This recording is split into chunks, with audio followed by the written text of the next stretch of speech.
terkait tentang nasab. Jadi mubahalah yang terjadi pada masa Rasulullah Muhammad SAW adalah tentang nasab, yaitu nasab Sayyidina Isa alaihissalam, di mana selama 500 tahun dunia dibohongi dalam tanda kutip dalam ajaran Islam bahwa Nabi Isa merupakan anaknya Tuhan. Jadi nasab Nabi Isa adalah anak daripada Tuhan. Kemudian setelah 550 tahun kurang lebih, datanglah kebenaran bahwa Nabi Isa bukan anaknya Tuhan. Dia hanyalah seorang hambanya Tuhan, seorang Abdullah, seorang hambanya Allah. Kemudian dari pihak Nasrani Najran ini dari Yaman, ini tidak menerima adanya sebuah qadiyah, sebuah khobar, sebuah mudda'a, sebuah proposisi dari Rasulullah bahwa Nabi Isa adalah hamba Tuhan, bukan anak Tuhan.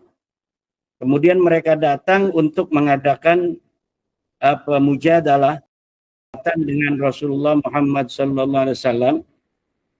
Kemudian Allah memerintahkan kepada Nabi Muhammad untuk melakukan mubahalah. Jadi mubahalah ini harus mempunyai sebuah unsur variabel memerintahkan Tuhan. Karena dalam Al-Quran dikatakan faman hajaka min ba'di ma ja'aka minal ilmi faqul ta'alau nad'u abna'ana wa abna'akum wa nisa'ana wa nisa'akum summa nabtahil naj'al la'natallahi 'alal kadzibin. Nah, jadi unsur pertama variabel daripada mubahalah yang diberitakan oleh Al-Quran adalah ada perintah Allah di sana. Yang kedua tentang nasab, bahwa mubahalah ini tentang nasabnya Nabi Isa yang tidak tersambung ke Allah.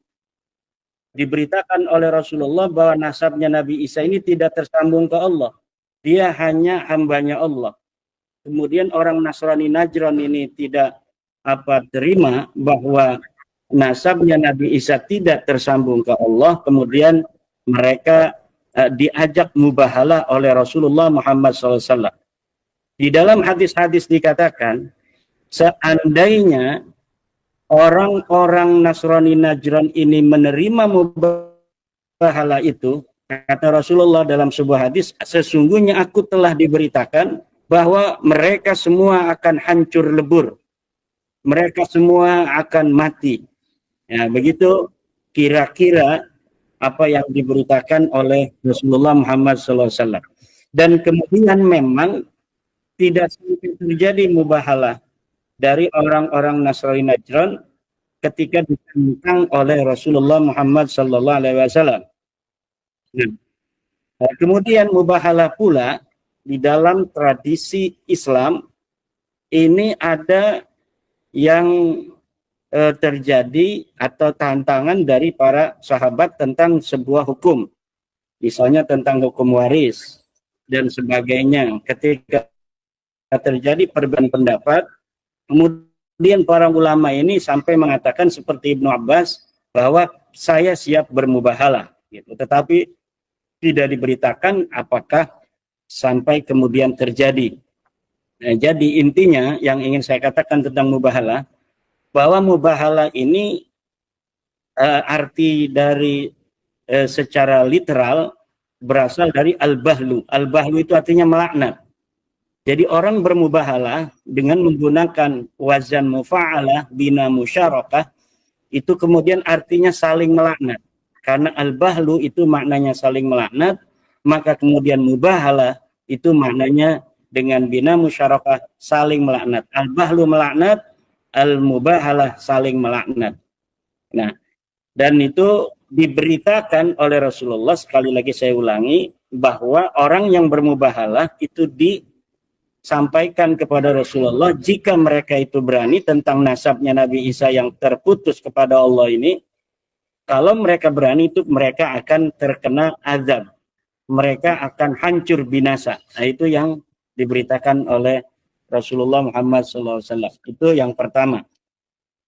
Yang kedua, yang ingin saya katakan sebelum nanti kita dengarkan Dr.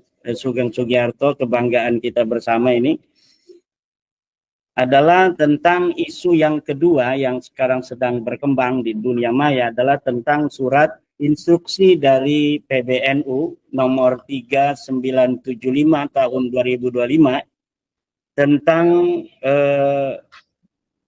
instruksi PBNU untuk pengurus wilayah, pengurus cabang, dan Banom NU. Di antara instruksi itu ada hal-hal yang bagi sebagian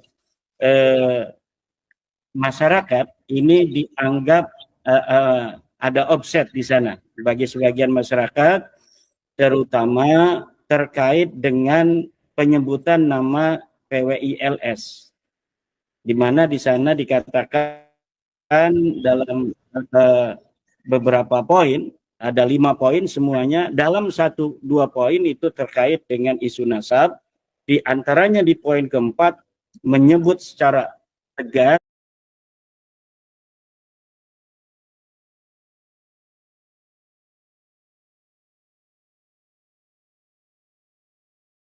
nama